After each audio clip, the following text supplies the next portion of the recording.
All right, it's after 5, so we want to get started. Welcome, everyone. Thank you all for coming. This is a great turnout. I'm excited that all of you are so interested in this project. Just a friendly reminder, please turn off your cell phones or either off, airplane mode, silent. This is... so it doesn't disrupt the open house. This is considered a neighborhood meeting. We do have a quorum here of the council, but this is not a council meeting. The council isn't going to be discussing anything. We're not going to be making any decisions tonight. So they're here observing and listening to what all of you have to say. I'm going to start out with a few introductions, and then after that, we have a presentation by Adam Gabois, and there'll be a lot of time for questions and answers. So this is about you folks tonight, okay? We don't have a 3-minute limit, although I would say because there's so many of you and there may be a lot of questions, try and make your questions real concise if you can, so that we can get as many people asking their questions as possible. We're going to try and wrap it up around 7 o'clock. So with that, I'm Lisa Whalen. I'm your mayor, and I'd like to make a few introductions. I'm going to start out with Allison Fauski. She's the lady in the green back there. She is, and I'm going to give you a little bit of background on some of these folks, because this is a team that we've assembled, and I'm very, very proud of the team that we have, and they're experts in their field.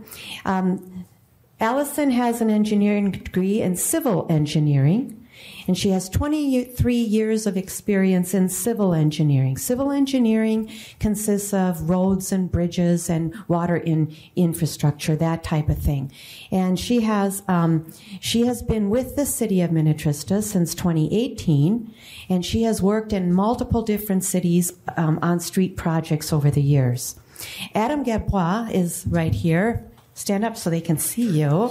So this is Adam Gabois.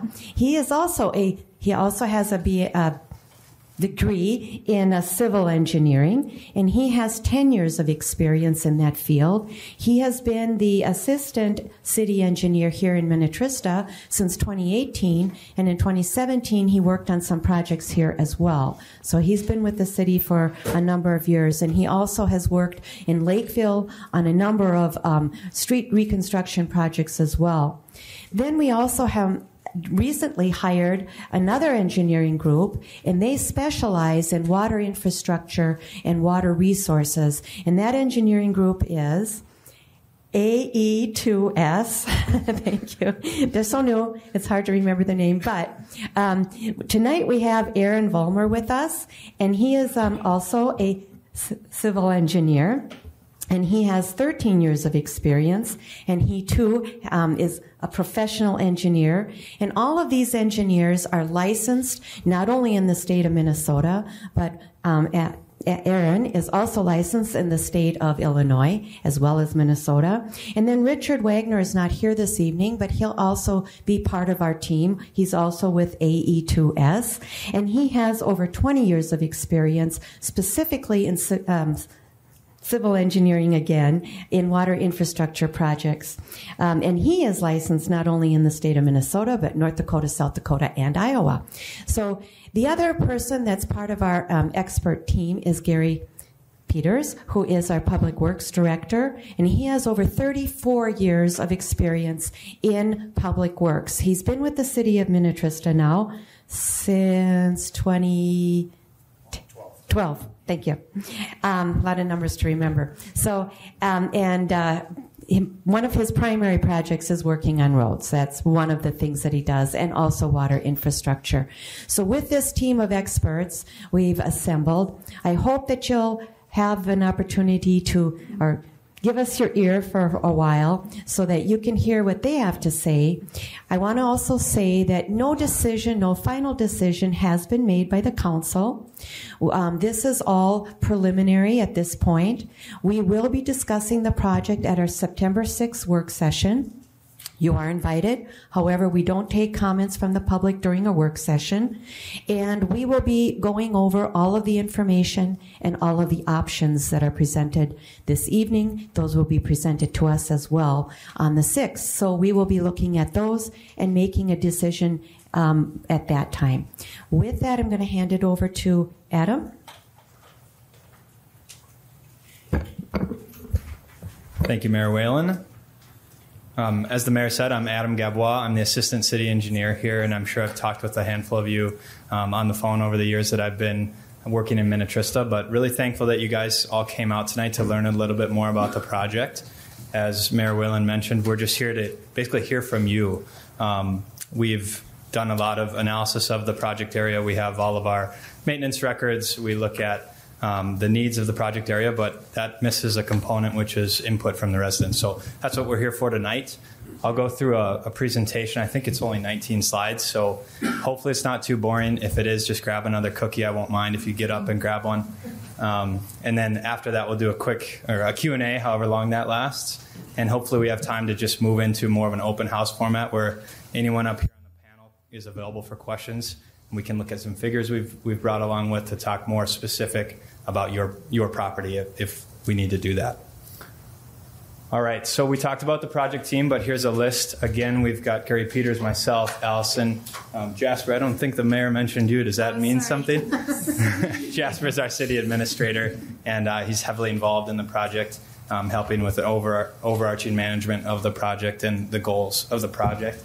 And then we have council members, and member Aaron from AE2S, focusing on the water main. So I'll go through the project area, which you guys all live there, so you're familiar with that. Talk briefly about the background, what the existing conditions are there, the pavement, the utilities, what we're proposing to do to improve the neighborhood, the anticipated costs, and how this project is proposed to be funded. Go through the schedule, question and answer, and then that open house. Okay, this is the project area, just a top-down view of the streets that are part of the project. This is also out on one of the boards out there, just showing you that we're along 110 here. We're calling it the Eastview, Westwood, Morningview neighborhood.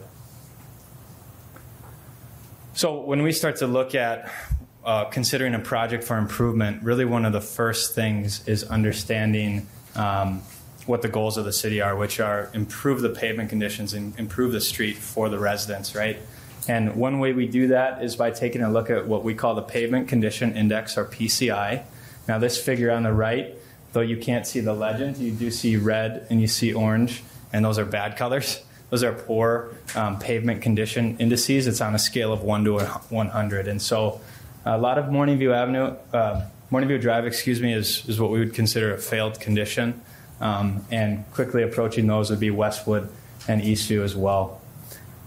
So that's the first thing we look at to help identify, well, what neighborhood are we going to focus on? And we do that throughout the entire city.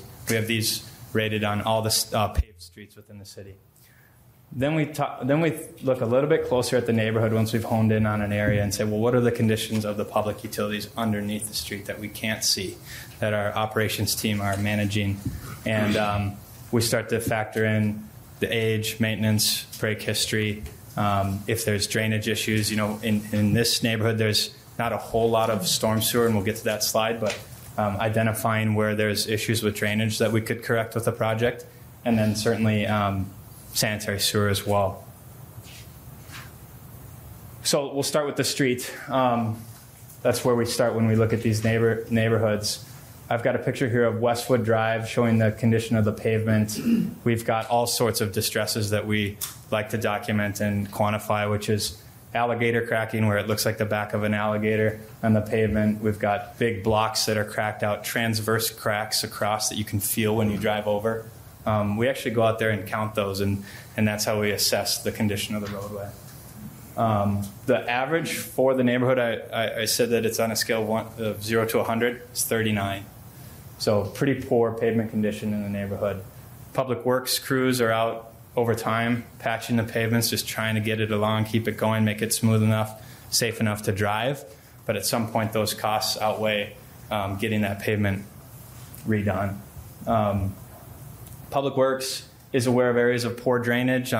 we've got areas where the street's actually draining off of the roadway and down driveways. We've got a number of houses that are lower than the street, which is a concern. And then areas where drainage kind of sits on the roadway and actually accelerates that pavement degradation. And as I mentioned, there's minimal storm sewer pipe to help convey water in the neighborhood right now. Picture of Eastview, looking down that big hill as you enter the neighborhood, looking east. And Morning View Drive here. We've got grass growing up through the edge there in the pavement. So, all right, so moving on to the utilities. This picture here is focused on the water main. So I'm going to actually jump to that bullet first, and I'll go to sanitary. Constructed it just under 50 years ago. It's all sized as 6-inch. It's ductile iron pipe. The image on your left highlights where the breaks have occurred. In the last 20 years, there's been 11. And you can see that they're kind of on the south end of the neighborhood, but we do actually reach all the way up into the north end of the neighborhood. And that's a really significant break history. We have a lot of neighborhoods with water main, and this is not what we're witnessing in a lot of the other neighborhoods. So something we certainly wanted to take note of. The services are 1-inch copper, and actually you may have noticed we had drilling crews out there taking samples of the soil earlier this summer, and the soils were found to be relatively corrosive to highly corrosive for ductile iron pipe. So that's the condition of the existing water main. The sanitary sewer is in pretty good shape. We review that every 3 years, basically by televising the inside of the pipe, looking at the condition, and we'll actually incorporate, if there's any issues, into an annual lining project that we do, where we line those sewers in. So that doesn't involve excavation. And I think some of these pipes were in a recent project, so maybe you saw some of that work taking place. There we go. Under the storm sewer, as I mentioned a few times now, minimal storm sewer, a lot of it's corrugated metal pipe, which normally when we're working on new storm sewer, we're going to put reinforced concrete pipe, which is going to last a lot longer. It's not susceptible to that corrosion, as susceptible to the corrosion that this corrugated metal pipe is. So there's a lot of that exists out there. There's a couple outlets to the lake. Here pictured is one of them that Public Works has kind of put together and maintained over the years, something that you maybe wouldn't see on a traditional when you're able to reconstruct and direct drainage where you want it to go. We have an issue that we need to solve, and Public Works crews are taking care of it. And so there's this outlet, there's one separate outlet, and then, of course, the ravine down at the bottom, Westwood and Morning View there, that was worked on in 2015. Of course, we've talked to some residents, and we're aware that there is some private drain tile around because residents have had drainage issues of their own throughout the years and have either gotten assistance from the city or taken on projects to help with their drainage. And so we're aware of those things. As we talk later, and you have that on your property and we're not aware, you can let us know. We'll make sure that that's accounted for in the final design.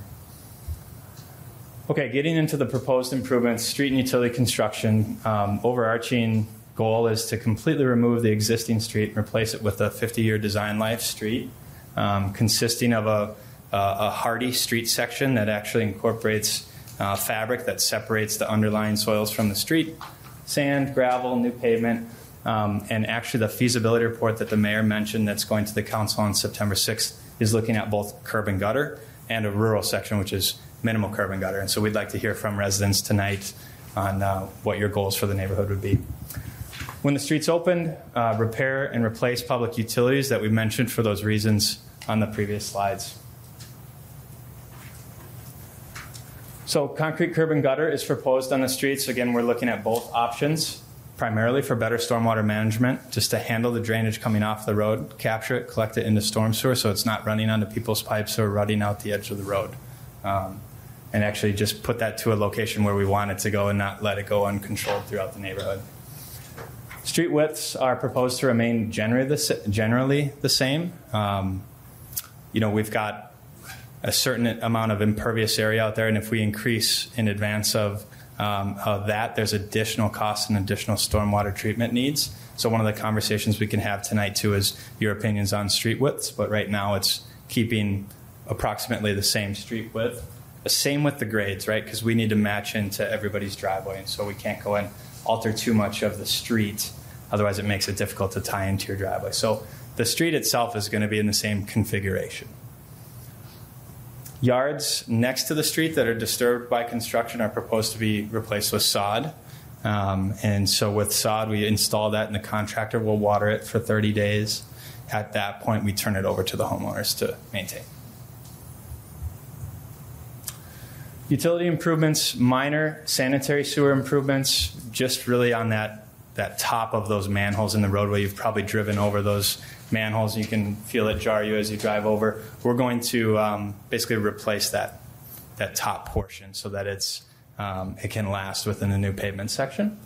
And then the water main is proposed to be replaced with a PVC water main, which is corrosion resistant. We would propose to upsize it to an 8-inch, which is standard for all of our residential developments. We would replace the water service pipe to your home all the way to the right-of-way. Some of you may be familiar with the curb stop shut-off valve in your yard. We'd go right up to that point, replace that valve, and then connect to your existing service on the back end. All the gate valves, all the hydrants, the fittings associated with the water main would be replaced. That's a picture I was describing of the sanitary sewer, that top piece that would get replaced. Storm sewer, I talked about reinforced concrete pipe. These are the structures in the pipe. You could envision kind of the road going over the top of this. That's going to last a very long time and help convey the drainage through the neighborhood.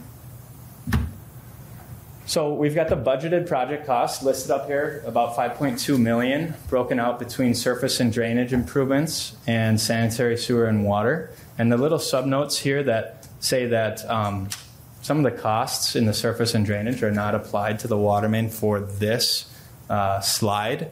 But as the mayor mentioned, we're working on the feasibility report, and that's going to really hone in on what funds that the city has are going to pay for this project. And some of that street section that I was talking about, the fabric and sand, may be attributable to the water main fund. And so we're working through that right now. And that's just what that says on the bottom there. Where did you get these budgeted numbers?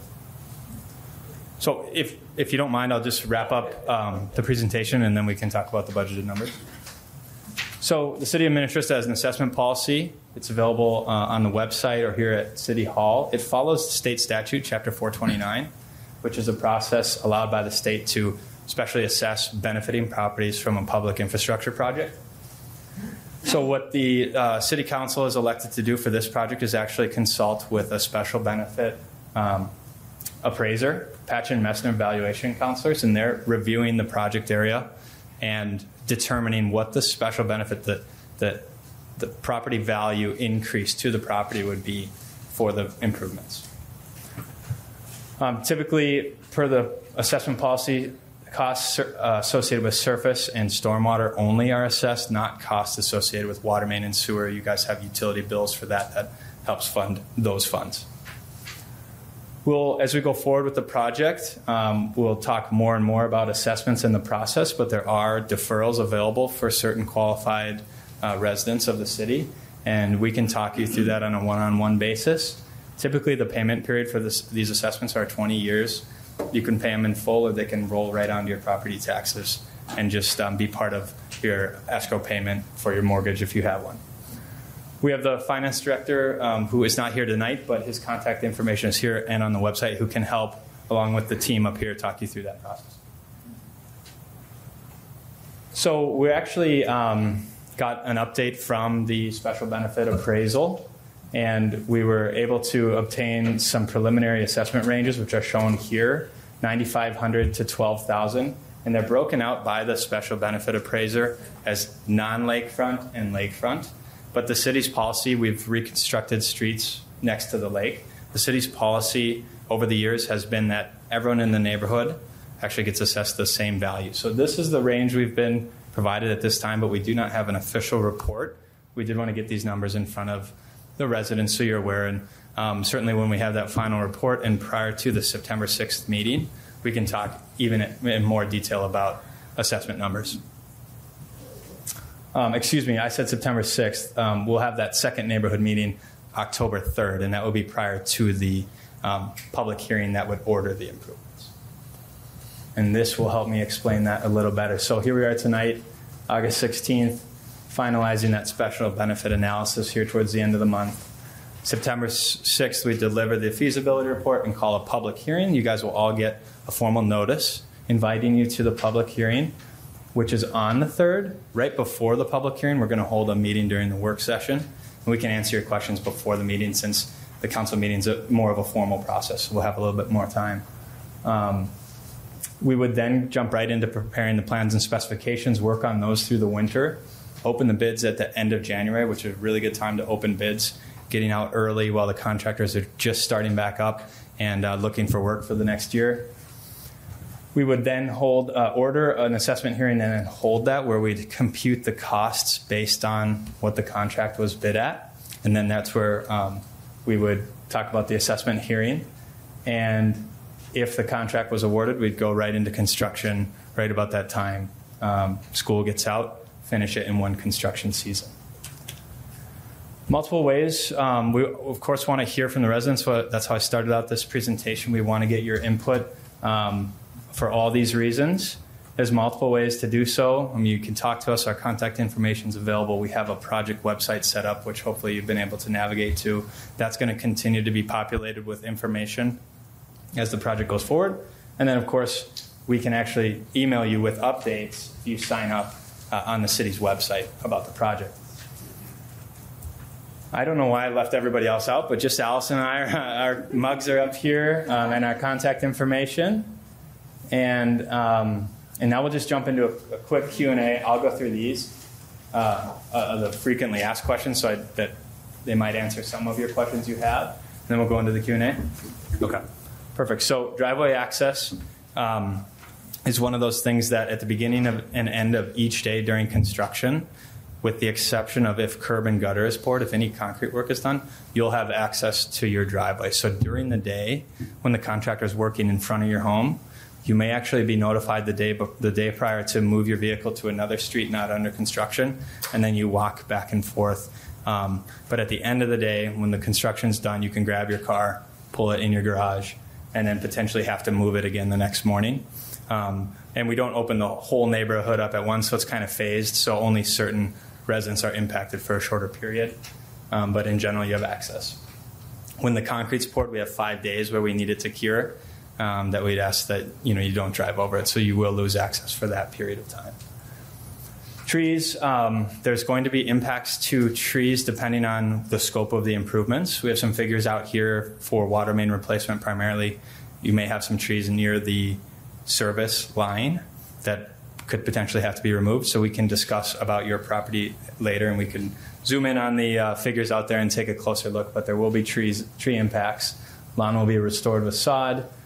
If you have sprinkler systems or dog fences, we're actually going to be working on getting in touch with you before the project starts to get a good list of that, so we know. But they always get hit with these projects, no matter what, even if they're marked. The contractor does their best to minimize that, but then the contractor does repair them. So we make sure that we do our best to make sure that they expedite the repair, especially of dog fences, things like that. But they're so close to the roadway usually that they're going to get impacted.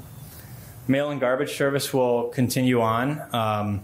Your mailbox will be moved to a temporary mailbox bank. So we'll have a location maybe by the church there of all the mailboxes, and that's where you'd get your mail during construction.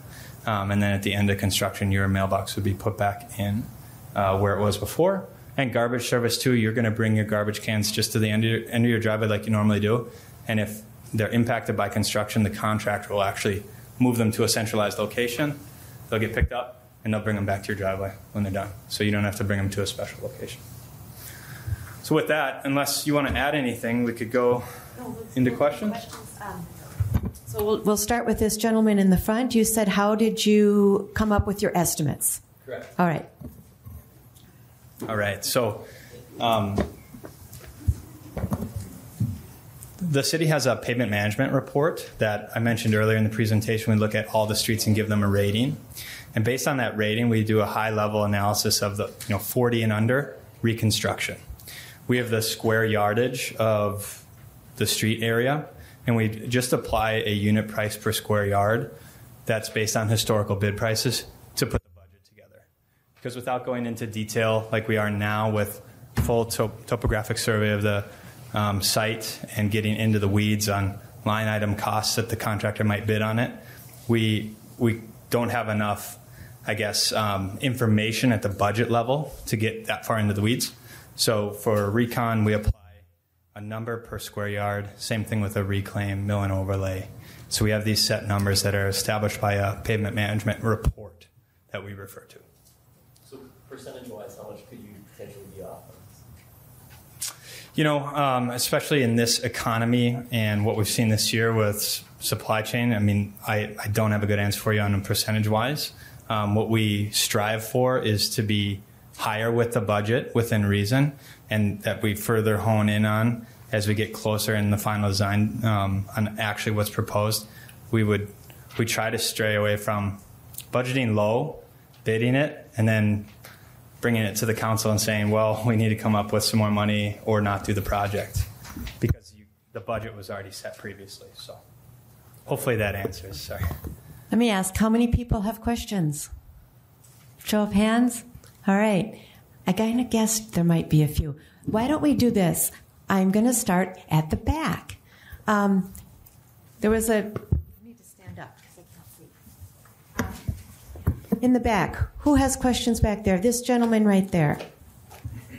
Actually, I have two questions. Let me ask the first and then the follow-up. So, in a project like this, what part of the project do you charge off to the residents, and what part of the project does the city come in based on that? That's a follow-up question.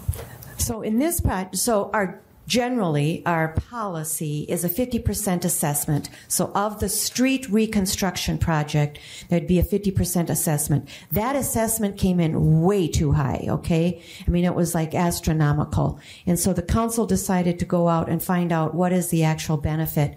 And that's what you saw earlier. That's what Adam was saying is, it's going to be probably somewhere between 9,500 and be 10, 12,000. Okay, so it's significantly less than what the 50% would be. It's probably going to be somewhere between 15 and 20% if I had to take a guess. Does that answer your question? Sure. And then my follow-up question is, when I look at these numbers just at a very high level, they almost seem flipped. You know, how can the road cost so much, but yet digging down 8 feet and doing all this other work costs so much less? So my question is, when you talk about, quote, replacing the road, you got to be talking about a whole lot more than the top 8 inches of the road. And that's a good point. Did everybody hear his comment? Okay, good. Actually, that's something I've talked to our administrator about because I want to make sure that the cost to replace the water line is going to be correct. Because, so part of the road construction project is actually going to be borne by the water project, if you will. Does that make sense? Mm-hmm. Because you're correct. It takes some effort and money to dig down and to do it. And so there's going to be a portion, it's not just the pipe and not just the labor to put the pipe in the ground, but there's going to be a portion of the piping or water infrastructure project that's going to be assessed to the water portion of the project. So we have to do an analysis on that. Do you have anything else? Yeah, I'll just add, thank you. Your question about the top 8 inches. So one of the big, we can talk about out there too, the street section is proposed. It's actually right now 12 inches of sand, 8 inches of gravel, and 4.5 inches of bituminous. That's a pretty thick section. And part of the reason for doing that is because to replace the water main, we're disturbing all this soil that's been in place for years. Every water service at each one of your properties will have to dig down too. You compact that. We actually, during construction, have a geotechnical company come out and measure that we're getting good compaction as we backfill. But when you disturb all that soil, it's really a good idea to put that fabric layer that I'd mentioned that separates that underlying soil from your street, and it helps bridge any future settlement from the utility replacement. So in the numbers you see in the presentation, those aren't attributed to the water main fund in the presentation, but as we go through, I think you'll see that water main budget number is going to go up because we're going to take some of those street costs, put them into the water main fund. Did that answer? That okay. Application that I'm concerned. Yeah, and we'll have to figure that out as we move forward with the feasibility. Other questions back here? I saw hands before. This gentleman there in the glasses. Yeah, I have 2 questions. Number one, I'm looking at the assessment for the frontage and non-frontage. If you're lucky enough to live on the lake, I understand paying more in taxes for that. But for access to the road, I don't have any better access than the guy with non-lake frontage. So why would they not be the same? We agree with you.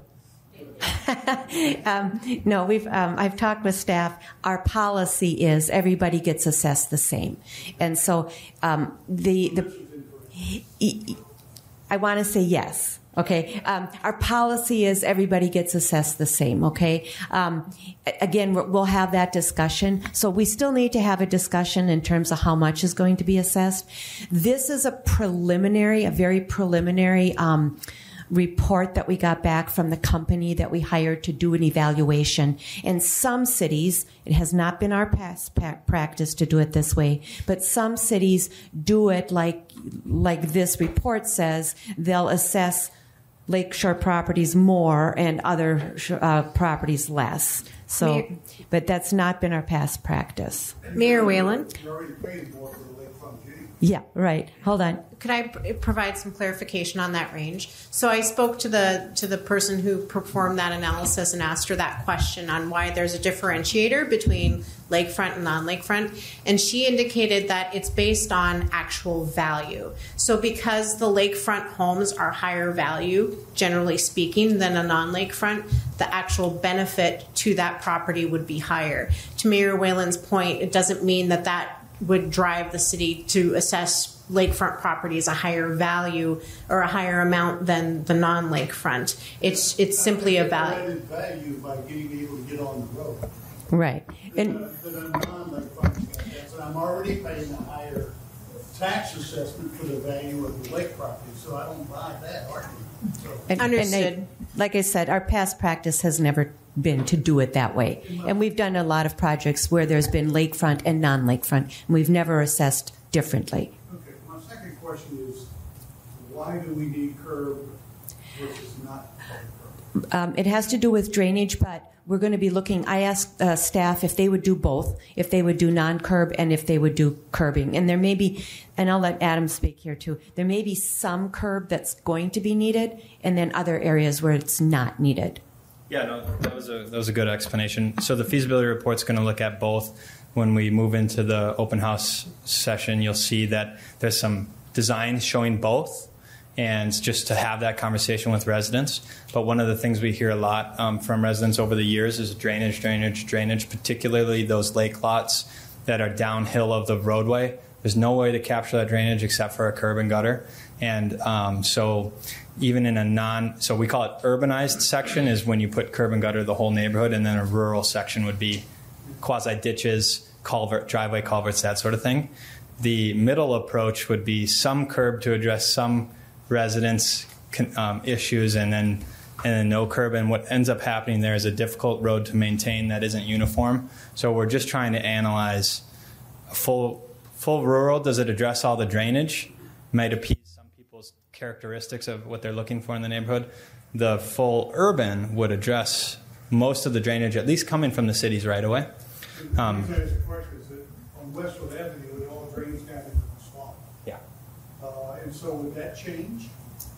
So down to the south end of the neighborhood, you're talking that wetland of south of the whole neighborhood? Yeah, this would be on the south side of drain right into the swamp. So the overall drainage patterns are going to remain the same in both scenarios, but on an urban section, it's going to be collected into storm sewer pipe, more storm sewer pipe, and really the outlets where they're naturally going right now will be maintained. We're not, at least at this time, proposing any new outlets except on Eastview at the end where the city's has an old fire lane.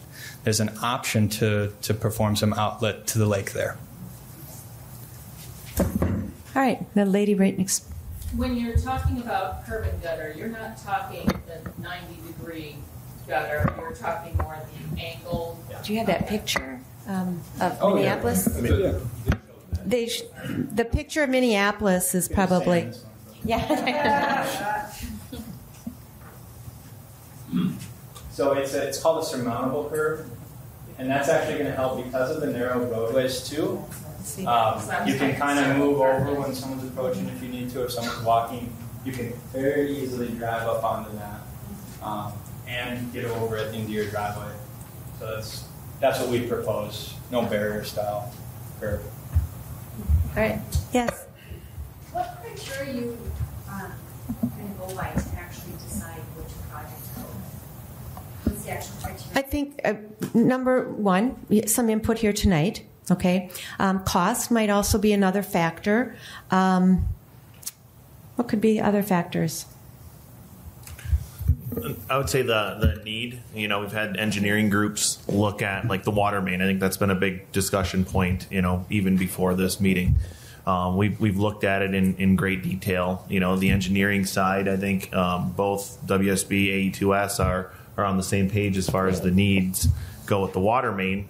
So like the scope of the water main is, I think, what everybody's kind of maybe talking about. Years ago, the last group that occurred. That is correct. Yeah. And then what's under the ground now? There's like another 50 years. Was it be based on the type of the I mean, is that true or not?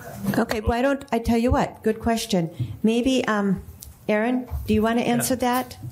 Can you He's our water pipe expert, if you will. So I think, you know, to best answer your question, I think one of the handouts tonight was the memo that we've provided. And in there, there's a failure curve for typical water main in the upper Midwest. So that was taken from the American Waterworks Association did a big study back in 2012 that looked at buried infrastructure throughout the nation and broke the nation into various geographies and kind of took a cross-section analysis of average life of buried water main pipe, whether it be ductile, cast iron, or PVC. So we, in that memo, we utilized the failure curve that they published for the upper Midwest area in kind of an average installation condition. So what we show in there is a typical installation for cast iron, ductile iron, and PVC, and what we would expect for failure curve on that installation. Now that's a general curve. Every installation is a little bit different, and I think part of what we're seeing is with the water main breaks that we have seen, there's a concern that we actually may be a little bit further left on that curve where we're starting to see failure a little bit earlier. That curve generally indicates about 50 years is when you'll start to see that pipeline begin to fail, and then that will substantially increase over the next 10, 20, 30 years. And that's, I think, some of the big concerns that we've been talking about is, does it make sense to replace your road with a 50-year life road when we know the water main is at kind of the end of its very reliable life, and then you're going to start to see increased failure in the next 10, 20, 30 years, which would eventually cause you to be tearing up your new road. One more thing is, like, President just passed something, the Inflation Recovery Act, right? And knowing that the economy the way it is, I just think taking on a project like this that isn't needed is something nice to do. I think most people wouldn't take projects on in the old household like this unless it's really necessary. Without a water main break in 7 years, I just think we should consider thinking about all of that. And then in 20 years, for people to pay this off, I mean, with rates going up, it's not going to be expensive for anyone else. Thank you. Thank you. Aaron, can you explain, because I know there's been some talk about don't doing anything with the water line, just do a reclamation project. What's the drawback or downfall to that? So the drawback of not going down and replacing your water main and just focusing on the street section is that we spend a lot of money replacing that upper section of your road, and as in the next 5, 10, 15 years that pipe continues to age in the hot soils, we're going to see more than likely an increased number of water main breaks because of that aging pipe, which means we're now going in and re-excavating your brand new road. That fabric layer that was talked about now gets torn up, and you've now kind of broken that system that you've put in place on the road surface, and it's just not good for the long-term life of that road. So it's the best point in the project to replace the water main now, so you have a complete system that's now at a full 50-year life from the pipe all the way up to the surface. Okay, all right. Another question. I'm gonna go to this lady right there. Yes, you. My question is the same as hers. Do you or like to believe that the ductile system that we have currently had a 100-year lifespan. If that were the case, we've got 51 years left. Now, we're going to go in and replace it with, from what I understand, is another 50-year guarantee or warranty. So we're taking away a 50-year possible. It seems like somebody that's just trading in their car every 2 years just to make it, even though this car is perfectly well, why are we trading 50 for 50? If I may ask, where did the 100-year come from? Okay, so I don't know where that came from. That's not the number that we're. Well, I know, but that's not who we're using. We have our engineers that look at soil conditions, look at actual pipe conditions. So the 100-year number that I think the neighborhood got is not correct. That's what we're saying. Where are we at actual numbers? Nobody said the numbers. How long ago was it built? What year are we at? And 49. Year 49, almost 50. Yeah. Yes. It was put in 73, I think. Yep. Yeah. So, but I think to Jasper's point, and maybe Aaron, you can expound on this a little bit. Talk about the soils. You mentioned soils. We're talking about 100 years versus 50 years. Tell us why there's that difference. So, as far as the soil impact on the life of the pipe. Yes. That's. Obviously, different installations have different characteristics. In this specific installation, the soil that is in this neighborhood is moderate to high corrosivity. So basically, when it's exposed to pipe, that pipe will start to corrode over time. In modern applications, we now wrap piping. We do specific things to protect that pipe. In 1973, a lot of that those practices weren't in existence. So a lot of it's bare pipe. That pipe has been exposed to corrosive soil for 50 years. The bolts on the fittings, the coatings are starting to fail. Again, so that's why we're expecting to see increased pipe failures in the near future. Had this pipe been installed in soils that weren't corrosive, we more than likely would not have seen the number of breaks that we've seen at this point. And again, that's why when the American Water Works Association looks at these pipe failure curves, they do a general failure curve that looks at multiple different installations because every situation is different. So this is an average installation that would be considered in the upper Midwest. Because we have corrosive soils, again, we would recommend that this curve actually shifts to the left a little bit so that we would expect to see failures of pipe of this age in corrosive soils earlier than 50 years because of just the installation. So how long a lifespan would you expect there to be remaining in this existing pipe? It's hard to say exactly. Okay. There's really no. This is not something where I can tell you exactly how long a piece of a pipe is going to last. There's just too many variables. I wasn't there when they put it in, but generally speaking, again, we're saying that the pipe's going to continue to fail at an increased rate over the next 20, 30, 40 years. And I guess one other thing to comment on is when we talk about, well, we have 50 years left, why would we replace it now? I would use an analogy of your car, right? If you drive a car for 10, 15 years and it starts to have different issues with the motor and the tires and things like that, and you eventually get to a point where it doesn't pay to continue to fix the car, you have to go buy a new car. You could keep the car and you could keep driving it and repairing it, but many people get to a point where they decide not to do that. I think we're kind of at that point with the water main where it's kind of reached the end of our comfortable life and we could continue to use it, but the state's going to have to invest a lot more time and money in repairing that pipe. And if we're going to replace the road at this point, it seems like probably not a wise investment to continue to repair that pipe. Okay, hold on. I'm going to go way to the back, the gentleman on the wall. So I keep hearing that we've had a lot of water breaks over the years, but I've never heard a number from the city. Could I have a number from the city, how many water mains we've had? And of those, how many have occurred at Morningview and Westwood within that time period of 2015, 2016, when we knew we had a problem?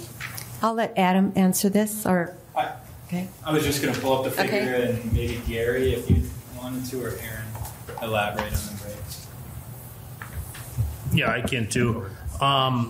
In my time here, yes, we had 2015. We had several, but in that area of the what do you want to call it, the triangle area there was 3 breaks in that area, and they occurred 2009, 5/5 of 2009, 11/11 of 2011, and 11/11 of 2011. So the other break in that area, which is in a diagram there, number 3 was in 2010. Then we had one at the intersection where the valve had failed, along with the pipe at the intersection of 110 and Westwood. But the total number of breaks in that area is 11.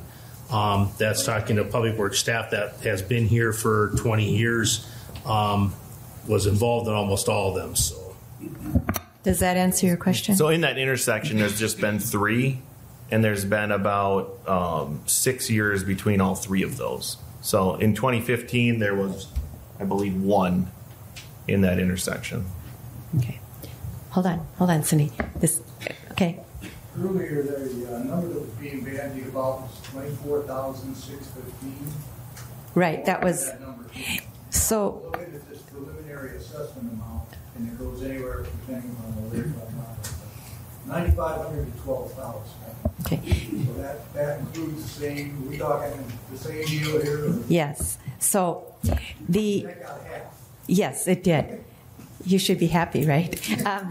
So here's where the 24,500 whatever it was. Okay, the reason that's the number was originally is because when the engineers did a high level calculation in terms of what the cost of the road construction project would be, it was 4.2 million. So half of that is 2.1 million, and we have a 50% assessment. So that 2.1 million was going to be assessed to the 84 properties that are in this area. Okay.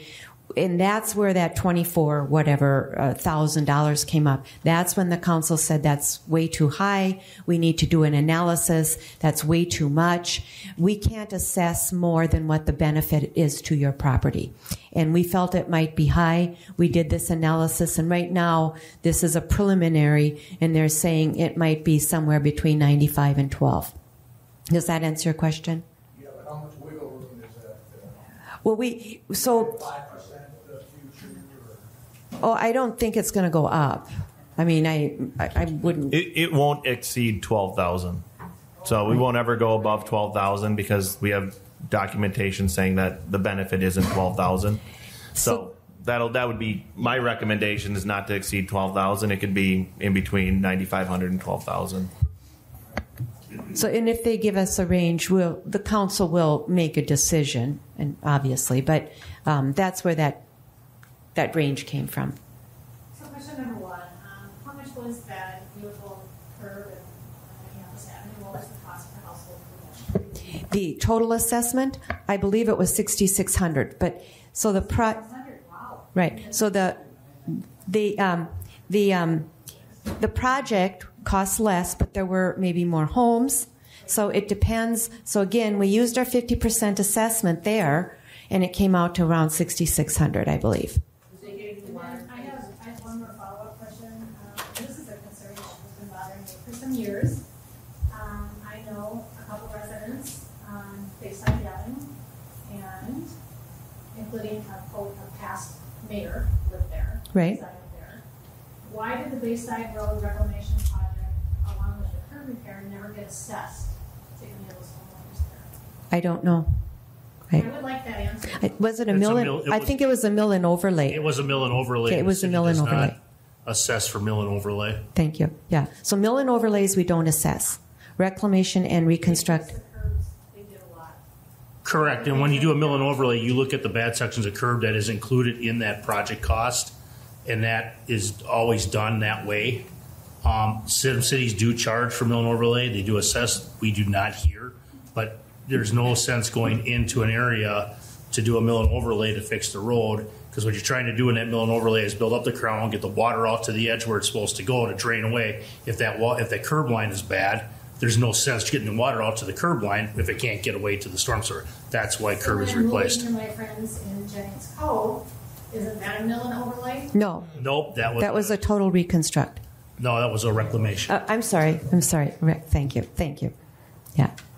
So in 20 years, if we do a reconstruct on Morningview, Eastview, and 20 years later we come in doing mill and overlay, you won't be assessed for it. And then the last thing I just want to add is that I know everyone's to curb or not to curb. We have a great, large piece of property that is in a cul-de-sac. We house 5 mailboxes. It's where Morningview and Eastview come together. Right. And cars run over our land all the time, coming around that corner.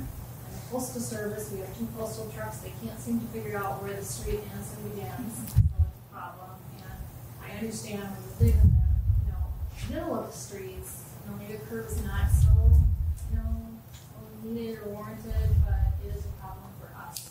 And then 1 year we had 6 feet of snowplow. Yeah. So I think that's where Adam was saying we can work with the individual property owners, and if you really need curbing there, then we could put curbing. So it might be some curb and not. So we would work on that with you to make sure that. This gentleman over here on the Lakeshore property. I'm sorry, what? Just assessing Lakeshore versus a home. I honestly, our policy does not differentiate. Our policy says per unit. So I'm going to go one gentleman there, and then we're going to start in the front here.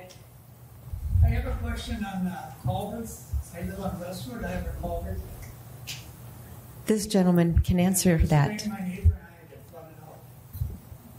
What are you going to do about the culvert? Is this a driveway culvert under your driveway or one that crosses the street? Crosses the street. Okay, great question. Thank you for asking that. So the entire neighborhood is being looked at from a drainage area perspective. We look at the whole neighborhood, all the contours, drainage coming from backyards, the roadway, see where it's all directed towards, and then we size the new pipes appropriately to take on that drainage. So some of the culverts out there we can talk about later too, we have a figure showing them, are undersized for certain rain events. So part of the process in design is making sure that in a 10-year rain event, which is typically what we design a storm sewer system to, these pipes have capacity to take on that drainage. It doesn't pool up and flood. Hold on. This gentleman right there. Because if any time a watershed, and then say it drains into the lake, it seems like we shouldn't be draining anything in the lake. We should be going down the storm sewer. Well, the storm sewers drain into the lake. There's different things that you can do with your storm sewer catch basins, and I don't know. Yep. Yeah, absolutely. We work closely with them. We do need to get our project permitted through the watershed district. They review our plans from an early stage. We also have kind of a pre-designed meeting with them to say, here's our proposed project. And I mentioned in my presentation about increasing the impervious area. They really care about that. If you're directing more drainage to the lake, that's when you have to do things like rate control how fast it gets there, phosphorus control, take out contaminants, and volume control. And so with this project, especially when we're addressing these drainage concerns, we're going to look for opportunities to meet their requirements. One of them is that fire lane on Eastview Avenue is an option there where the city has a decent amount of right-of-way to put a stormwater treatment facility there. By facility, I mean like a pond, not like a building. So yes, absolutely. We work closely with them, and they permit the project. Okay. And anybody else? This lady right here. The assessment that you mentioned, the 9,500 that's blocked out, and is that excluding curb and gutter? That would be the total assessment. So it wouldn't really matter whether it's. I mean, it won't matter if there's curb and gutter or not as far as your assessment goes. The way the benefit analysis looks at it is it takes that out of the equation. What it does do, and just so we're clear, it does bring the project cost up, so the socialized cost to everybody else in Minnetrista would go up. So there is a cost, right? We have to make that, but it won't have a bearing on your assessment. So and that's one of the things the council will discuss, what cost analysis too. I'm going to go to Cindy here real quick, and then I'll go to this gentleman back there. I have. So the project at 5 4.2 million. So when you originally did your number estimate, you came up with 24,000 per parcel, roughly for 50% mile that would be assessed. But that was only on the 4.2. Right. Okay. Yeah. Okay, so Yeah. on the 4.2, we came down to the 24,000 figure. Now you're saying the maximum probably would be let's just use 12,000 for rough numbers. What happens to the rest of the 4.2 million that we don't make up in assessments? Well, we never assess 100%. So there's always extra. The general levy, everybody pays that, yes. So all of the projects that we've been doing, we're talking Halstead, Tuxedo, Loring, Stonebridge, all of those projects, we're all paying for those projects. But this is a really big figure compared to what those are getting. No, Halstead was 5.4 million, I want to say. I want to say it was like 5 or 6 million. Some of that was, we had a bond over 3 million for it, I'm sorry, because some of it was MSA dollars. So when you bond something like that, how many years does that stretch that out? Generally, it's a 15 or 20 year bond. So what does that do to your mill rate or whatever you call your levy rate? Well, we've been increasing our levy for our roads every year. And last year we levied $875,000 for just our roads, and we've been increasing that over the past 8 years by about $150,000 a year. We want to get up to about $1 million a year. Now, what we'll do is when we bond for this project, then what we'll do is we'll be using some of those levy dollars to pay the debt on the bond. Otherwise, we would be sitting here for 5 or 6 years before we could even do just your project. And then, so we've been looking at this, and with the cost going up, as they have been, and we've seen a significant increase in costs. If we could have done these projects 8 years ago, it would have been far cheaper. And we've seen an exponential increase in the cost of labor and in the cost of materials. And so we're thinking it would be better to do the project now versus waiting 5 or 6 years. Besides, none of the other roads in our community are getting better either. So, I mean, it's yeah, you got to pay for it one way or the other, and we thought this is actually a better time to do it versus waiting another 5 years. A couple more follow-up questions. When I look at the map, when you look at... Can everybody hear? I just want to make sure. Okay. When you look at the water main that goes from not Eastview, Morningview, Westwood, but when you look at the one that comes from Morningview Terrace, Yeah. the townhouse. Right, across land. Across the top. Mhm. That was installed in 1975. They got their road reclaimed, I think it was in 2021. It's a mill. No one was worried about the water. It's a mill and overlay. It was a mill and overlay? Yeah. But no one was worried about their water main, which is 2 years younger than ours. Why are you worried about ours? Okay, good question. Yeah, great question. Thanks for bringing that up. So typically, the mill and overlay, that was actually added to the Sunnyfield project because we had a contractor there. The pavement condition index on It says reclaim on the city. No, it was a... Correct, but I mean... If I may, it was due for a reclaim. What we have there is what we've been trying to do on some of these roads to stretch the life out. So roads that are in really terrible condition, we're doing thin 1.5 inch overlays on these to get them out, 2, 3, 5, 6, hopefully 8 years so we can play catch up. We're so far behind. So we've done this on Wildwood Avenue on the south side, Kennedy Memorial, the ones on Game Farm Road. We did Retreat Circle, Game Farm Circle, Retreat Circle, Fielding. The reason we're doing it is just to give it a little bit more surface life so that we can catch up on all the stuff that we're behind on. One big patch. It's just basically it's a solid patch. It's that's what this was too. Eventually, this is going to have to be redone to make this work. The drainage is not perfect, but it was just because that was really bad too, and it was easy. And the price was right because they were right there, and the contractor gave us great numbers to do this temporary kind of patch. And then I want to talk about the water main breaks because I did a little more study on it. And when you look at the ones by the creek, if you dismiss the ones by the creek, that the creek was draining and making that whole soil area wet, which is why you did the water improvement project on the creek. And then if you look at Bill Gillespie's park, I've been here long enough that Bill Gillespie was here, and he came by one day and said, oh, did you see what happened on Westwood Drive? No, what happened? Well, some Yahoo, I think that was his word, Yahoo, backed up into the water main, broke it, or they ran into the hydrant and they broke it so bad there was a volcano, blah, blah, blah, there was water flying all over. And then, so in your water main break data, you have water main break there, and then a couple days later there was one a little further down. So when you take out the creek damage and you take out the auto accident on Westwood, you come up with 4 legitimate breaks in 49 years. That's not much. So we have options. So there's basically 3 options. Do nothing, leave everything the way it is. Okay, that's option 1. Option 2 is to do the total reconstruct and replace the water main as we're talking about. The option 3 might be to do simply a reclamation, but then who wants to take the responsibility of paying for redoing the road when the water main breaks? So you're going to pay for the water main breaks? The water main?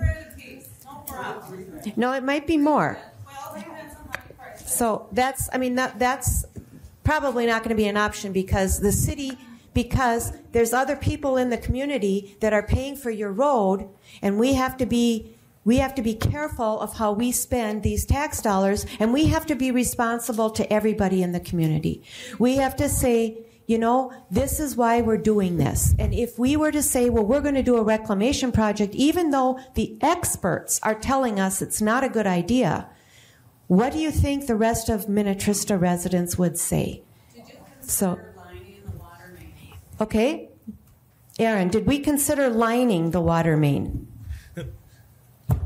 We have, and Gary can talk about that, and it's really related to fire suppression and that need. You can see we're going from a 6-inch to an 8. If you line that, you lose, what, 1.5 inches of diameter? Probably a full inch of diameter, and you'll have to have bore pits everywhere. Wherever there's gate valves, you cannot line through a gate valve, so you're digging up at every gate valve. So every hydrant wherever there's a T, you have to dig up everything there to get down to that. Because how the lining project works is they put this basically a tube sock through there. They'll expand this with steam to put it in place. That's how they do with sewers, and it's easy to do sewers because you have manholes. So you're still digging up every section of road, but you're also reducing the size now of your pipe interior. You have a 6-inch, which you're reducing down, which will probably not meet fire suppression code. So you're going to lose that much volume on your pipe. And the overall cost of doing that with all the bore pits, and it'll be comparable to just replacing the whole thing because of all the connections, all the gate valves, all the hydrants. So we have looked at it. We haven't done a closer analysis of it, but your road would be completely tore up. It would be a kind of a patch job, I would say. Aaron, do you have anything to add? Yeah, I completely agree. A water main lining really is only a solution when you have large stretches of water main with no service connections on it. It's not typically a good solution in a neighborhood just because of the amount of services that are attached to the main. Okay. And keep in mind, if we did just a reclamation project, your assessments at 50% are probably going to be real close to $8,000 or $9,000. So, I mean, that's back there. Yes? Why we don't have it? Why can't you think about just doing that patch that you talked about at the townhouses, just to try to get us over for a little bit longer? You know, you said that wasn't going to be charged extra to the residents. Why can't we do that patch system? Do we really need to do a reclamation or a water main? We don't have a problem. Why do we want to spend extra money? Is what I'm asking. Okay. I think what the analysis has said is that if we would do anything, if we wouldn't replace the water main, we would just wait. We would just wait a period of time and kind of reevaluate. I know City Council has kind of verbally said they were thinking about bonding in 2023 and then possibly again in 2025. You know, they could easily hit pause and just see what happens here in your neighborhood and then reevaluate in 2025. I would say that's a more viable option than the 1.5 inch skim coat that you could put on, because that's still going to be a $1 million project, likely. Does that kind of answer your question? Well, not really, because we didn't know that as an option. So I guess I'm not sure that we would have the money. So $1 million would be quite a significant amount of money, and that would only give it a patch job for maybe 3 or 4 years. So that's the other consideration that the council has to make. So Yes, this gentleman back there? Yep. I think you might have answered it, but you said if we don't do the water main now, our assessment's still going to be $8 or $9 grand. Is that right? Because maybe I misunderstood, but a majority of this water main portion is already paid for, right, by other funds. Correct. So what, you're not being assessed. What are we arguing about, right? Yeah, you're not being assessed for the water. Right. Yeah. Next, I guess, not that important, but overhead utilities, is that all being taken care of? No, overhead utilities, you're talking about XL Energy or the power lines. Yeah. Those, if you wanted those underground, that would have to be a neighborhood decision, and that would be at your cost 100%. Okay. And it's expensive. Understood. Yeah. What about like street lights? I personally like the dark street, but I understand some don't. We don't, unless the neighborhood were to request it, and then you'd have to have a homeowners association in order to pay for them.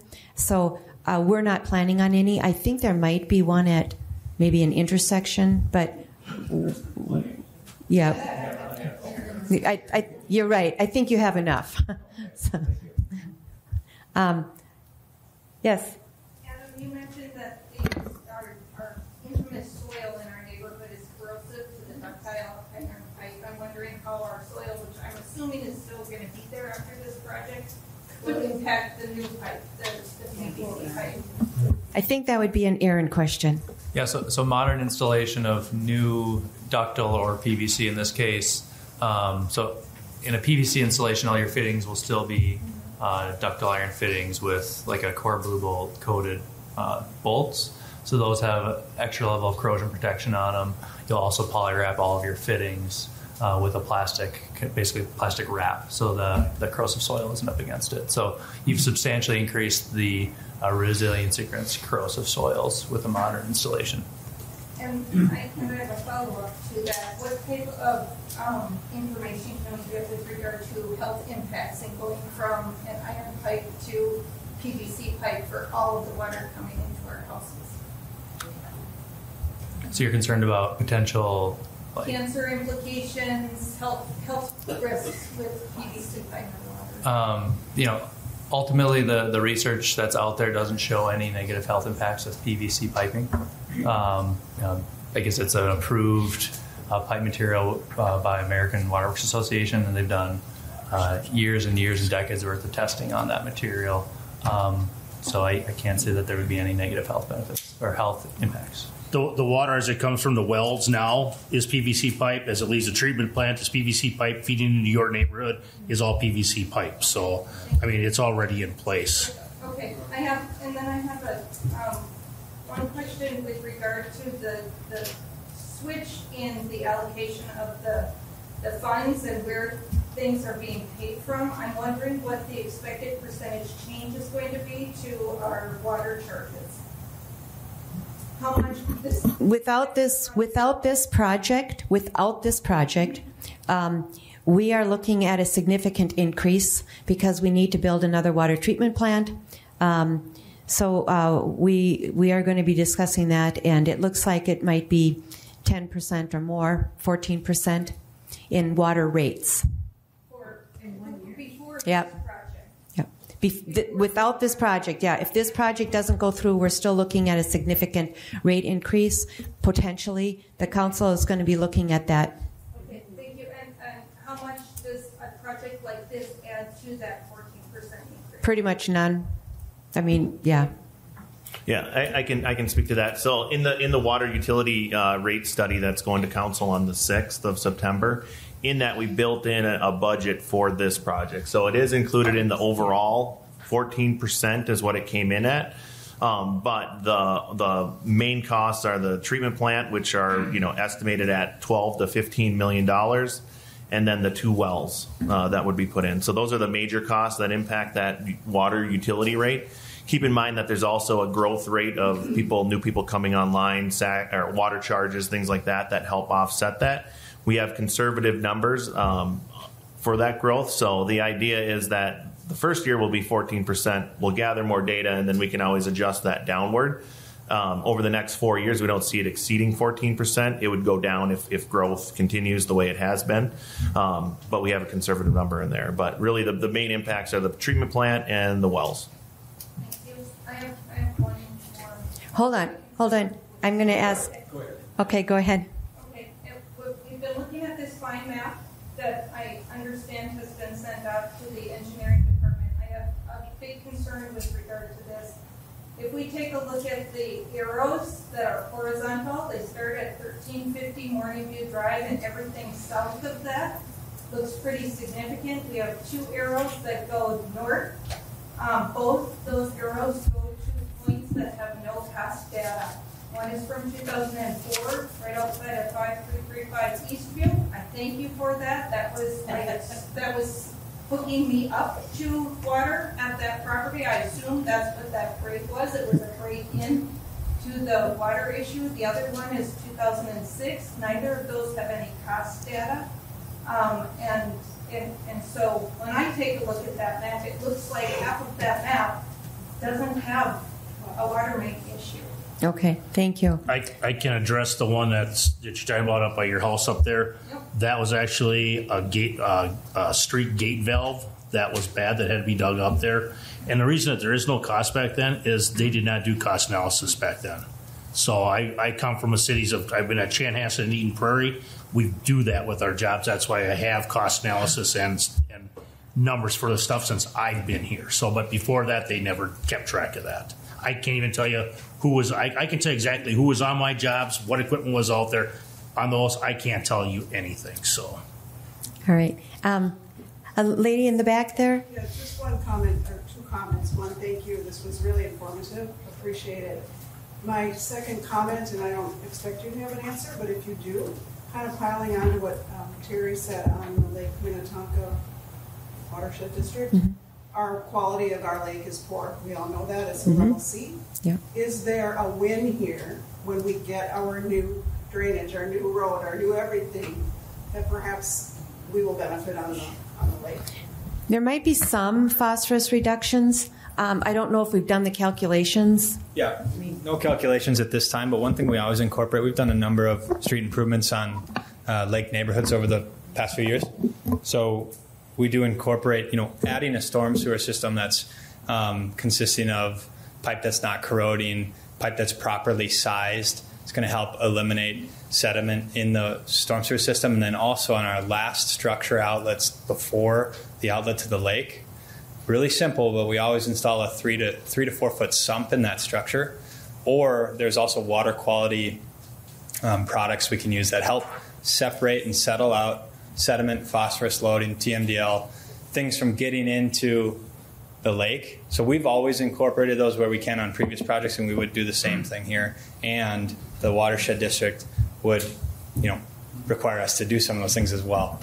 But to be clear, it won't make a huge difference. I mean, it takes a lot of phosphorus reduction in order to see a significant difference in the lake. But still, nonetheless, anything is helpful. But what we try to reduce with that is more the sediment going into the lake, so you're not getting these areas where you have, what do you want to call, a delta out in the lake of sand and gravel and rock. That's what we're trying to eliminate with these sump catches, vortex manholes, that type stuff. So, and through our MS4, which is our storm sewer system, that we have to go every year and we back those out every year to maintain them, to make sure that they're empty, make sure they're clean every year, so that there's the capacity to keep that from going to the lake. So it's a program that we have to do, and it helps a lot. I mean, every city does that. So, and the impact, like I say, it's not going to help that so much, but it'll get rid of that sediment going into the lake.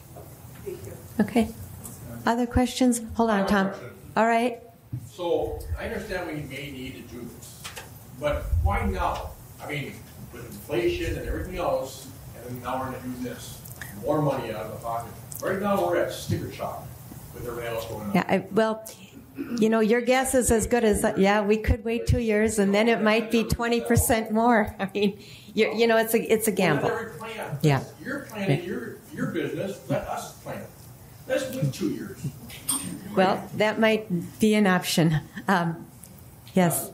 Historical data, as I asked some friends around, what they've been assessed for roads or sewers and things like that.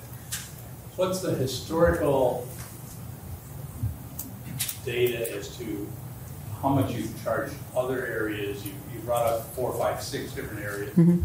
Most of those were not in excess of 12. I haven't heard of anyone who was in excess of 12,000. So right. I get the feeling we're, and I don't mean to say kind of guinea pigs or setting a new bar or however you want to do it. Our neighborhood's getting stuck with a new bar. Sure, I understand. I feel Yeah. really bad that Yeah. we're the ones setting this new bar. Yeah. Because I don't think our road or our situation is, our road needs redoing. Right. Sounds like they talked about the water being needing to be redone. Okay, but yeah, we're setting a new bar, which is a hell of a lot higher than it used to be. You're right. 6,600 Yeah. used to be kind of the numbers I heard. I heard 5, I heard 7. So let me give you a few numbers, just so you know. But you're right. 12 is a bit high. The only ones that we've assessed more than 12 are the ones on Halstead and Game Farm, and those were gravel roads going to bituminous. And so Halstead was 14.5, Game Farm was 12.5. So those were gravel roads that we then converted to bituminous. Those we've never done that high on bituminous going to new bituminous. Okay, so the highest number so far that we've done is about 9,600, and that was in 2021 on Loring and Stonebridge. And then we did hard scrabble at 66. We did Minneapolis at around 65, 66. This year, Jennings Cove is around 75, 7,600. These are approximate numbers, so bear with me. We did Duchesne at around 8,800. And that was 2 years ago. That was Duchesne and Oxyoke. Tuxedo we did around 6,500. Enchanted Lane, Tuxedo, Enchanted Lane. So, but those are getting like Tuxedo. That was back in 2018. So we're talking, a significant amount of time has passed since we did those. So I think one of the things that the council has been talking about is kind of setting a bar, if you will, and using that. And I'm not saying that's the 12,000, but we've talked about potentially setting a cap. And that would kind of address your situation or your concern. And so I think we're hearing loud and clear that you're not happy with a large assessment, which of course we totally understand. It's like he was alluding to, it's really the wrong time. Yeah. Right. To start talking about pulling $12,000 out of the bank and right. going, okay, because there's lots of $12,000 being pulled out just right. because the economy is kind of. And like I said, we have options. We could not do anything. I mean, that might be one option. The question is, when do we do it then? And what if prices and or labor costs continue to rise? That's the real question. Do we want to take a gamble and wait 2 or 3 years and then have the costs be even higher? Because we have seen, Allison, Adam, we've seen about a 20% increase per year over the last couple of years. Is that about accurate? Yeah, Madam Mayor Whalen, we did see a jump in prices from, I think it was 2017 to 2018. And then certainly since the pandemic, we're seeing ductile iron prices, bituminous prices. They're increasing, and supply is certainly an issue as well. Mm-hmm. So I'm not sure where it's going to stop. We're hoping it won't keep going up, but prices have significantly increased.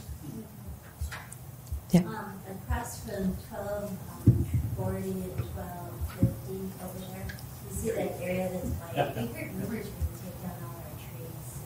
Is that true that we That is city right away. Yeah. There is storm sewer there, and that's actually where one of the outlets goes to the lake. So there's certainly going to be work in that area. some trees maybe? I mean, you're not going to make it as I would say that there's no goal of clear cutting for the sake of clear cutting. It would just be the improvements for the neighborhood. One of the figures out there shows some potential tree removals I referred to earlier. If if anyone else has those questions about their property, we can go look at what we've identified already, and we'll continue to communicate with residents on that. Did we want to mention just if there is a tree removal? Yeah, so if there is a tree removal in the boulevard, one thing that we're going to talk to City Council about is replacing those trees. And then this is Gary and my kind of idea. I've done this in other communities, but we give the property owner the ability to plant that tree on their property, not in the boulevard. Generally, trees in the boulevard are challenges. They end up, root intrusion, and you have some pavement challenges. So that's something that we're going to talk to council about to try to do. Right now, the impact is fairly minimal, I would say, on tree removals. The other thing to keep in mind is emerald ash borer has been found in the community. So if there's an ash tree in the boulevard, we'll have to make a decision on that if we're going to be removing that or treating that tree. But we're gonna try to build into the budget a tree replacement policy where that tree, if you have one removed, you can place it on your yard. It's now your tree, not in the boulevard. So we're gonna look at that. Mr. Notch? Yeah, I'm encouraged by the fact that you're going to be looking at the distribution between the cost for the water and the cost for the road. I think that's good. I know in the numbers that I did, and I based it off of WSB's own data, and the data that they had there was $54 a square yard for the reclamation. And if you use that times the area that you had on there, you come up with around $920,000 to do a reclamation, even just round it up to $1 million. So basically, I think we know the cost of putting in our road and doing the reclamation would be around $1 million. So if the project is $5.2 million roughly, but you round it down from your 5.267, so call it 5.2, that means that 4.2 million is really associated with the water main improvement. That being the case, in 17 years, we only spent $25,000 fixing all the leaks that we know of. Now there may be a few others in here. But if you do the math on that, and you take that 4.2 million divided by the 25 grand divided by 17, it comes out to 2,500 years it would take to pay for itself. Now granted, you're going to have more leakage, things are going to go up. Even if we're off by a factor of 100, it's still a ridiculous amount of years. I can't see where this makes sense. And I've been a registered civil engineer for much longer than anyone else here. I thought you were a structural engineer. I'm a civil and a structural. Oh, okay. Okay? But at any rate, I've been registered as a civil engineer I'm sorry, since 1980, and I worked for many years before that. So the bottom line is the Ductile Iron Pipe Association is a superior product, in my opinion, and I'm an engineer. It's got over 6 times the burst pressure that the PVC pipe has. The other thing is that it's a better product. And then we're talking about the soils being hot. The city didn't do any tests at all on the soils before they were already going down this path to replace this water. Those were just done recently. Okay, since they approved $208,000, I believe it was, for WSB to do the preliminary design. No. My understanding? No, those numbers aren't correct, but yes, so we're always planning on doing the geotech. Yeah. Okay, but anyway, it was just done recently. And long before that, you're already kind of heading this direction. And I don't think we've done our homework on this. Again, the Ductile Iron Pipe Research Association, they established a protocol, and they got 5 different parameters. They include the pH, resistivity, reduction, oxidation potential, sulfides, and moisture. And I don't believe any of these tests have been done. There's also a group called, it's for the Buried Asset Management Institute. I'm not sure if K2S or WSB is a member of this, but they really do a good job of finding out what makes sense and whether you should really be replacing your pipes. And I'm not convinced that we've done our homework on this. I'm really not. I do believe that the ductile iron pipe, I'll let and I do believe it would last another 50 years. All right. So I can address that. So I've been working directly with the Ductile Iron Pipe Research Institute. So working with an engineer there, and I think I know the formula that you're referring to. And our resistivity testing alone indicates that we should replace our pipe with new ductile iron. And of course, the Ductile Iron Research Institute will say you need to do ductile iron because that's what they're You do have resistivity. we do. Yeah, Adam can speak to that, and they're averaging well below. The lower the number, the more corrosive it is. We do have those numbers. So, and those will be in the feasibility study when they come out, or feasibility report. So, just that alone, the engineer from the Ductile Iron Research Institute says you need to do something with your pipe. You either need to wrap it, you need to replace it with new ductile iron, you need to do something with it. I'm not on board with that, but anyway, are you familiar with EPA? But you just said we should listen to them. No, I'm saying that they say their product is over 100, and in a lot of cases it's out there 150 years Sure. and still serving perfect. Well, we'll consult with them again. One break in 7 years. You gotta keep that in there. Okay. But there's an EPA has a flow chart. Okay. You know, on when you should replace your pipes. You go through all of this, and it comes out that we shouldn't be doing it. Okay. Are there any other questions? Are you going to answer any of these or not really? Well, he's answered one of them. Aaron, do you have anything else you'd like to add? I guess regarding the pipe life, I mean, again, the failure curves, AWWA has looked at that and the typical lifespan of ductile cast and PVC, and they agree that 10 to 15% of ductile iron pipe will last 100 years, but that's only 10 to 15%. A vast majority of it will not last that long, and that's just based on general industry applications. So I think our concern is are we really at the top 10 to 15% of pipe in the industry? Yeah. Only 20% make it to 65 years, which is 15 years out. So, and that's assuming good soils, good conditions, which we don't have. We don't have in your neighborhood. Well, how do we know what was put around these pipes when they were laid? Has anybody dug up these pipes to see what the I think Gary. There's soil borings down to, I think, 12 feet. Right, So but the soil borings aren't right where the pipe is necessarily. it's pretty close. Yeah, but when you put a pipe in, you dig a trench, then you backfill it with sand, right? No, likely not in your neighborhood. Likely native soils were used, and that's what the soil borings have indicated. That native soils were used. You don't see a sand section as you go deeper. The soil borings were taken, so they went right through the trench where the pipe was dug. They were taken out of the road section. Yeah, so they wouldn't know what was backfilled around the pipe.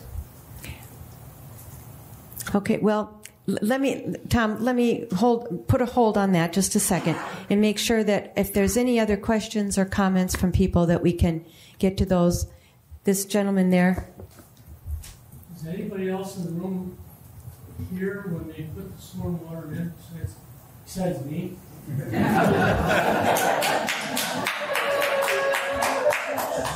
Nope.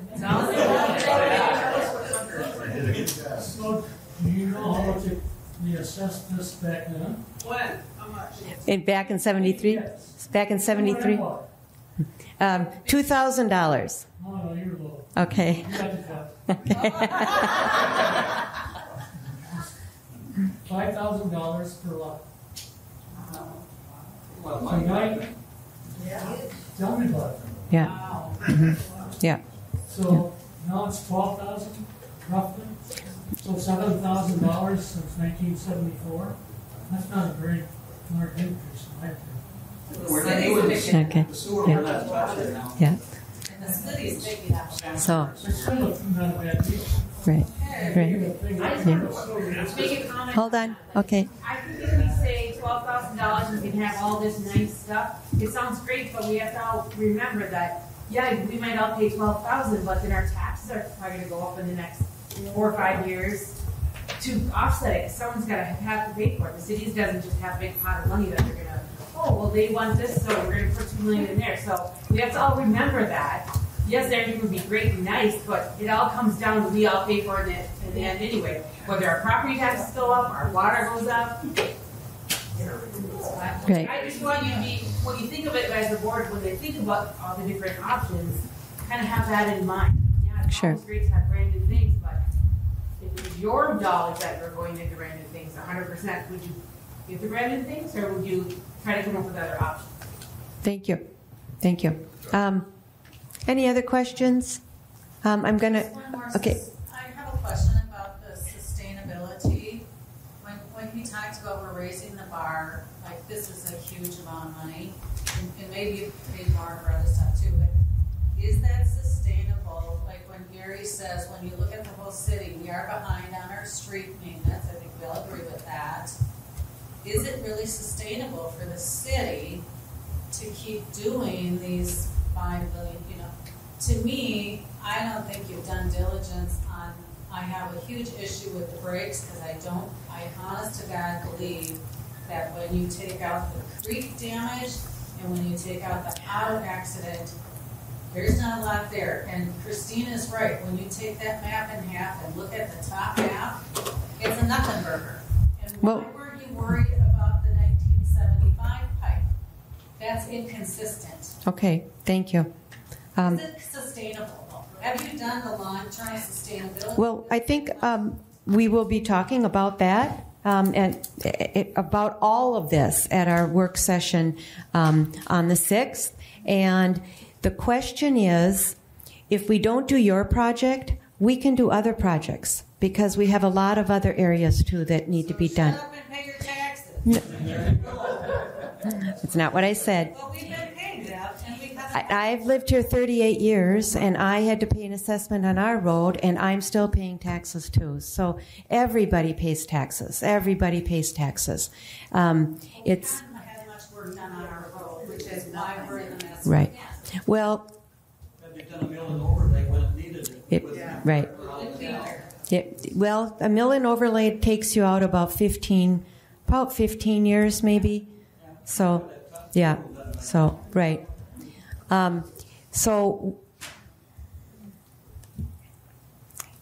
anybody else? I have a question on the 429 benefit analysis. You're talking about curb and gutter being included or not, and you made a statement that that benefit analysis wouldn't matter on if that was included or not. But that kind of tells me that, if I go buy a car, I'd like to have the tires and wheels on it. Okay, get the price instead of the tires and wheels. And you're developing an analysis of the benefit to taxpayers, to property owners. Right. And yet you're not defining clearly what's really included in that scope that's being analyzed. I find that kind of Yeah, that's a good question or good comment. very interesting. Yeah. What does that cook down to? Well, you get an overlay after all of it, we're going to charge you that. The other thing I question on the 429 benefit analysis is, will there be one done on the reclamation only? They actually did. Yeah. I can address that. So it's a different standard than if you look at a car. So we're set to state statute, and we can only assess the benefit that you receive. Now that's a really hard number to pin down, and that's why we're paying an appraiser to do that for us, because that $25,000 number was a sticker shock for us, and we said we want to look at it. We need to look at it. So they look at what they do is they find a like property to you. They look at it before a project is done, like a reconstruction project. Then they find a like or a comparable property after one, and they see, well, what's the price difference in those two? And that's where they do that a bunch of different times, and they figure out, well, what we've seen is that before the project it's this number, and after it's this, and that's where you get the range. So it's a little different. And what you will find if you come to the meeting tomorrow night is that there isn't much difference between a reclamation and a reconstruction. So what they've found... Well, with curb and gutter. So I think you're referring to curb and gutter versus rural. Yep. So a reclamation doesn't have curb and gutter, just to be clear. A reconstruction does in this analysis. So, and the difference is only about, on the low end, $500. So what they've found is that, the new road itself has the same benefit to the property value as a reconstruct when you look at a reclamation in a recon. So that was somewhat surprising, I think, to us, but that's what the data is showing, and that's what the appraiser has come up with. So. Well, in doing a number of different real estate transactions on private property and commercial property, I've never once had an appraisal say your property is worth less because of the road. I've had them say it's worth less because it's a less traveled road or whatever, but that's not an instance here. Right. But I really have trouble with an assessment and how they're done. I've never had an assessment come back on the road falls. You've got a gravel driveway maybe, or you've got a gravel approach, that's different, but the improvement of the property, I've never had that called out in private or commercial property. Yeah, it's kind of a different analysis. It's not standard. There aren't many companies that actually do this. There's one or two right now in Minnesota that do it. So it's just kind of a check-in to make sure that what our assessment policy is following the state statute. One last thing. Okay. So basing it on, can we get a clear description of the property or the scope of the project we use for evaluating that value? I'm sorry, come again? Can we, for the benefit they're assessing for the 429 needs, can we see what that project scope actually entails if they're analyzing that improvement for?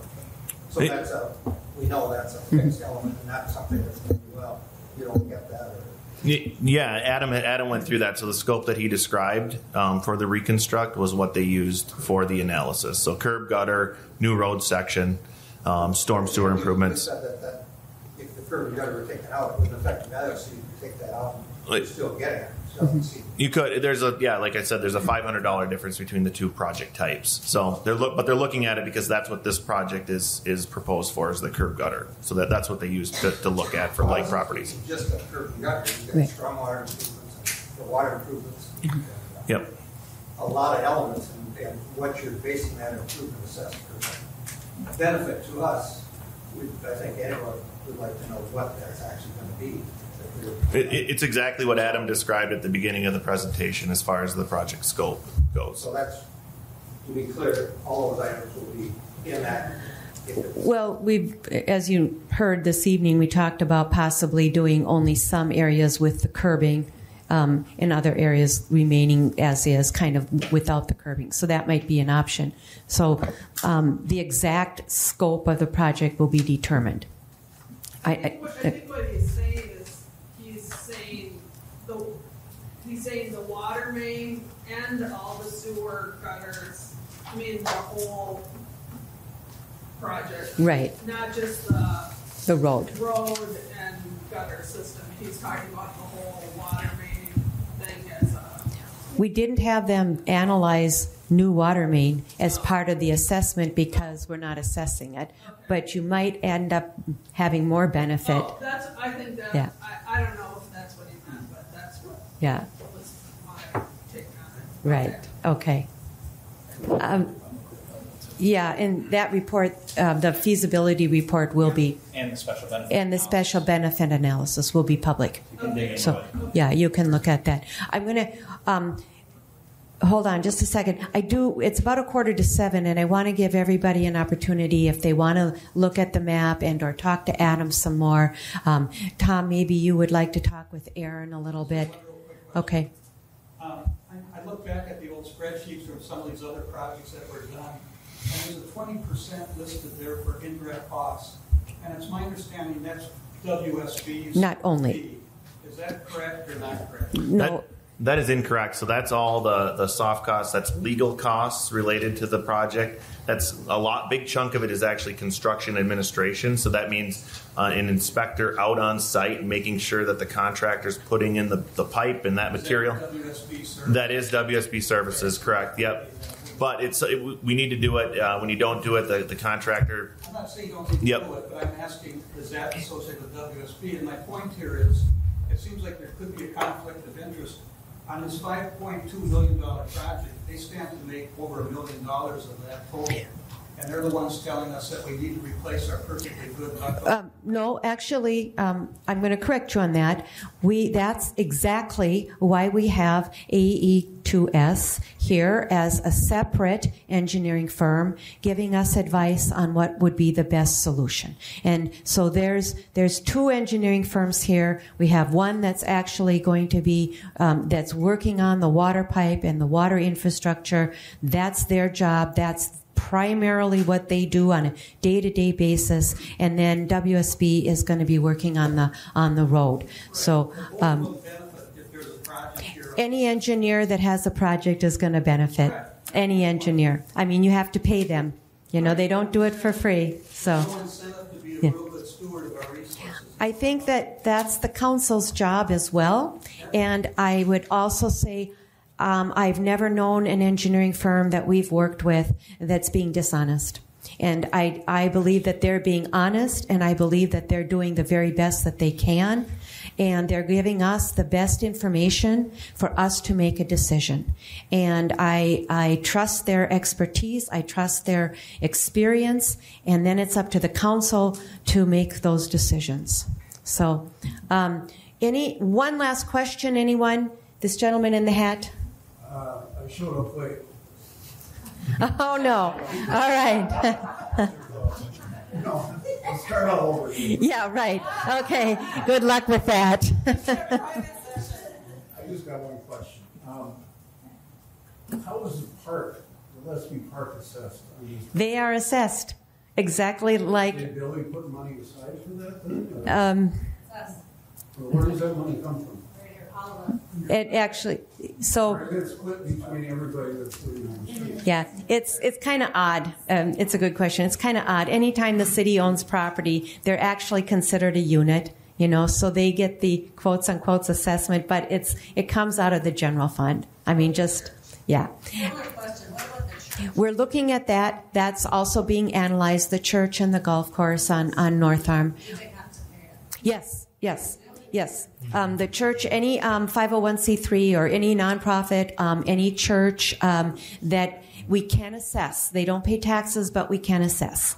And so we are looking at, we're having that analyzed. So with that, I'm going to say, if you have questions, please contact or feel free to talk to any of our engineers out there in here.